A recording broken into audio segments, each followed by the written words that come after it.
The Word of God is alive and powerful, sharper than any two-edged sword, piercing even to the dividing asunder of the soul and spirit, and of the joints and the marrow, and is a critic of the thoughts and intents of the heart. All Scripture is God-breathed, and is profitable for doctrine, for reproof, for correction, for instruction in righteousness, that the man of God might be mature, thoroughly furnished unto all good works. Study to show thyself approved unto God, a workman that needeth not to be ashamed, rightly dividing the word of truth. Psalm 18, 28-30, For you will light my lamp. The Lord my God will enlighten my darkness. For by you I can run against a troop. By my God I can leap over a wall. As for God, his way is perfect. The word of the Lord is proven. He is a shield to all who trust in him. Psalm 37, 4-6. Delight yourself also in the Lord, and he shall give you the desires of your heart. Commit your way to the Lord. Trust also in him, and he shall bring it to pass. He shall bring forth your righteousness as the light, and your justice as the noonday. Proverbs 3, 25-26. Do not be afraid of sudden terror, nor of trouble from the wicked when it comes. For the Lord will be your confidence, and will keep your foot from being caught. Before we start our Bible study today, if you are a believer in the Lord Jesus Christ, be sure you have named your sins privately and directly to God the Father. That is the rebound technique of 1 John 1:9. And after you do that, you will be in fellowship with God, filled with the Holy Spirit, and ready to learn Bible doctrine from the Word of God. However, if you have never personally believed in the Lord Jesus Christ as your Savior, the issue you are facing is not naming or confession of your sins. The issue is faith alone, in Christ alone. Acts 16:31, Believe on the Lord Jesus Christ, and thou shalt be saved. Therefore, let us pray.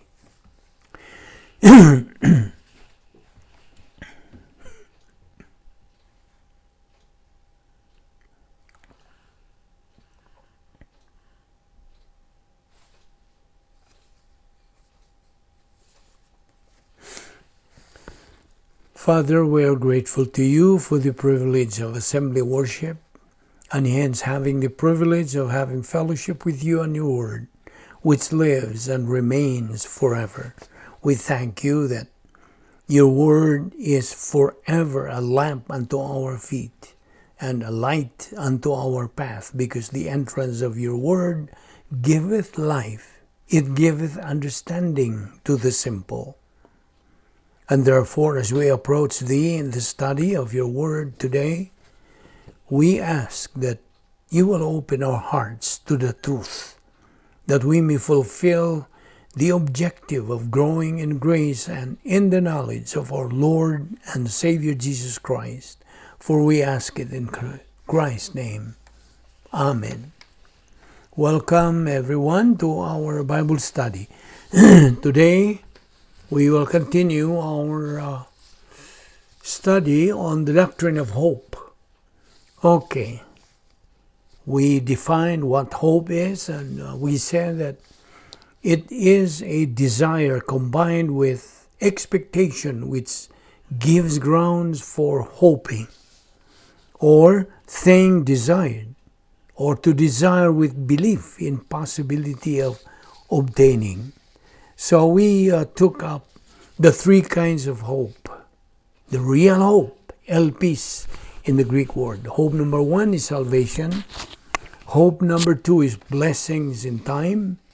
And hope number three, blessings in our blessing and rewards in eternity. Now, we will continue where we stopped yesterday in our discussion on this, and we have said that as you continue in your spiritual momentum, then hope that we are fixing our mind on is what we are going to attain and to reach. So, again, hope is a desire combined with expectation, which gives ground for hoping or thing desired, or to desire with belief or faith in possibility of obtaining. So, the hope there that we discussed is that you will accept the Lord Jesus Christ and be saved. That's hope number one. So, now if you reject, that means you don't accept the Lord Jesus Christ. For instance, when you hear the gospel message of Acts 16:31, believe on the Lord Jesus Christ, but your volition says no, and I ask you, what's going to happen? Well, what's going to happen to hope number one? Nothing. Nothing is going to happen. And the potential number one will just remain a potential. Now listen, for as long as man, meaning any individual person, is alive on the face of the earth, these hope number one and potential number one will only remain as hope one and potential one.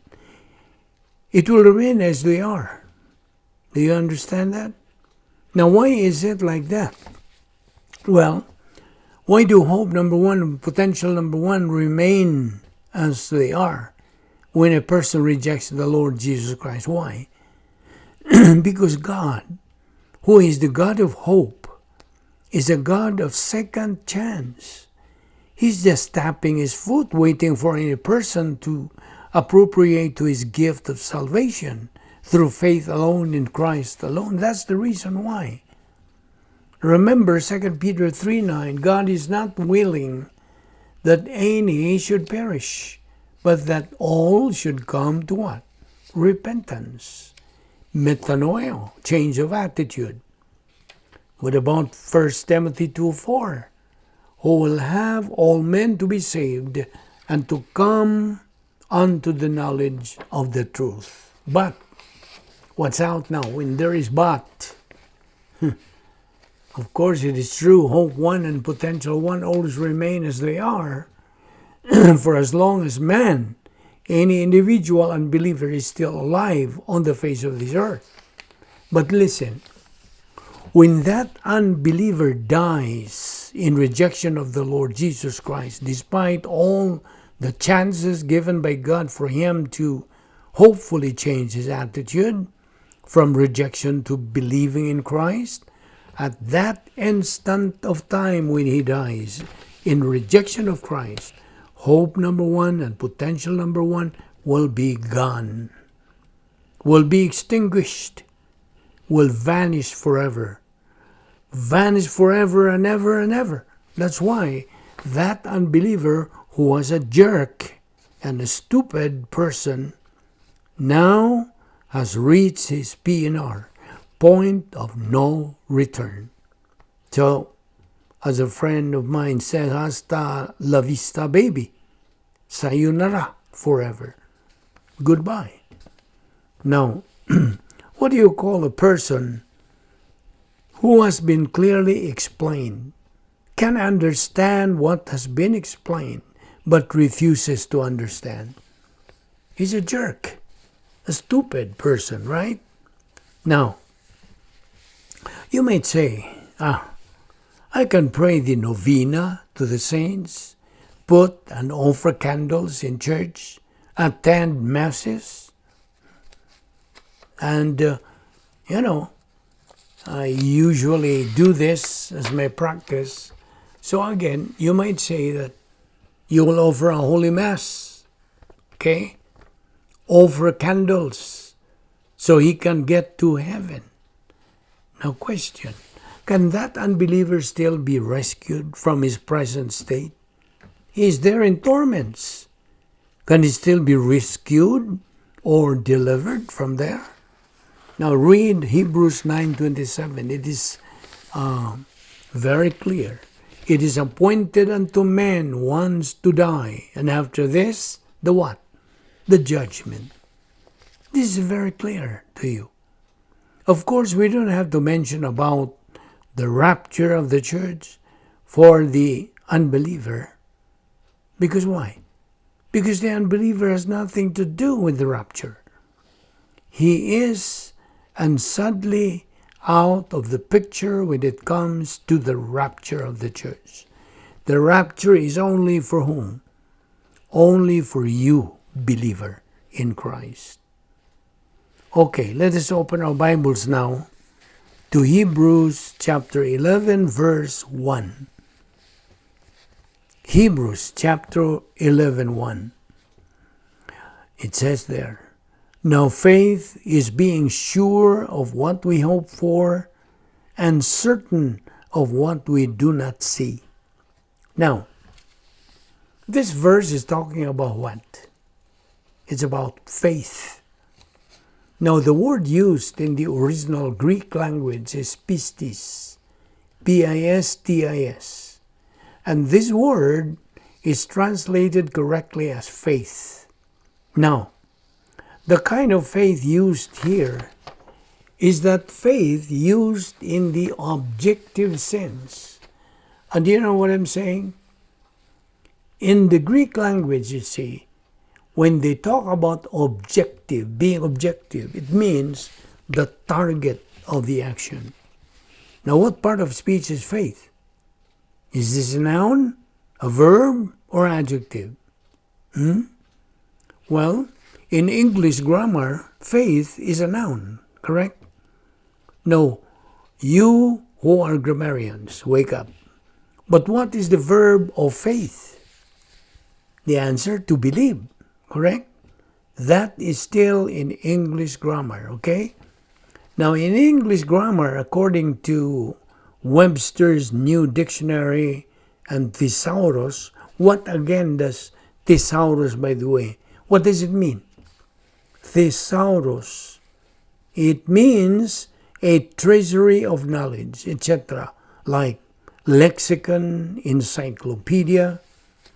The word thesaurus is Greek, which means treasure house, okay?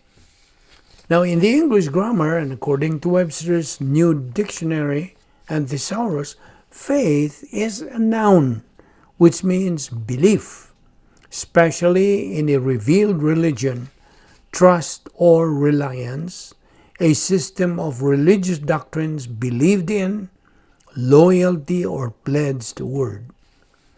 Now, what is the adverb of faith? Faithful, correct? So that's in English, okay? But in the Greek grammar, faith or pistis is a verb, an action word. And we said in a while ago that in the Greek language, when they talk about objective or being objective, it means the target of the action, okay?